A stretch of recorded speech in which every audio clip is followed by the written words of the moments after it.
Hi, this is Representative Rick Larsen with this week's weekly recap with Rick. I'm on what is called the West Lawn of the U.S. Capitol, where we display the Capitol Christmas tree every year. This year's tree is I believe a Norway spruce from West Virginia, and they kicked that off a couple nights ago, bringing it here. It's decorated with decorations made by kids from all over the state of West Virginia, with a special focus on the Shawnee tribe, which is an indigenous tribe from West Virginia.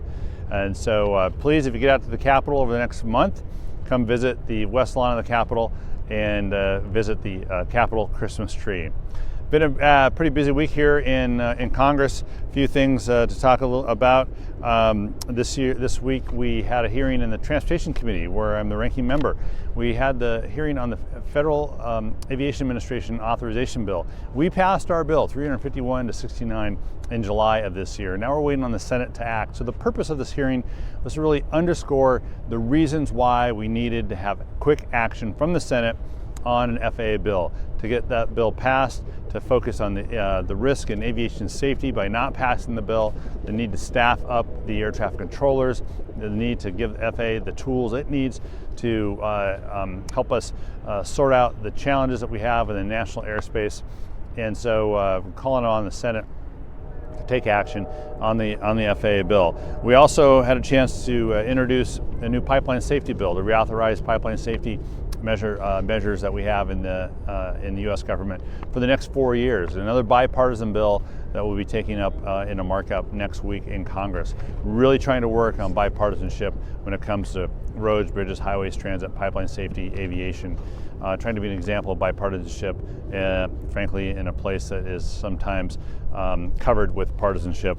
I also want to point out for our Washington State ferries, the state received a grant of $4.8 million to do some refurbishment of the ferries. It doesn't solve all the problems of the ferries, it's just going to relieve some of the costs that come with operating the ferries, but it'll be used to refurbish some of the ferries, to freshen them up, and make them a good travel experience for folks in the Pacific Northwest. And then I've just came off the floor of the House as well, where the House of Representatives, in a strong bipartisan vote, expelled Representative George Santos from the U.S. House of Representatives. It's not something you take lightly when that comes up, but our Ethics Committee recommended expulsion based on his actions, his activities, his own words, his own deeds. And so we've taken that vote. Now we can move on. We got other business in the House of Representatives to address. Finally tonight, I want to say go Dawgs at 5 p.m. Where you all live. The Huskies and the Ducks will kick off for the Pac-12 championship. It's going to take place in Las Vegas. We're rooting for the Dawgs. I certainly am rooting for the Dawgs.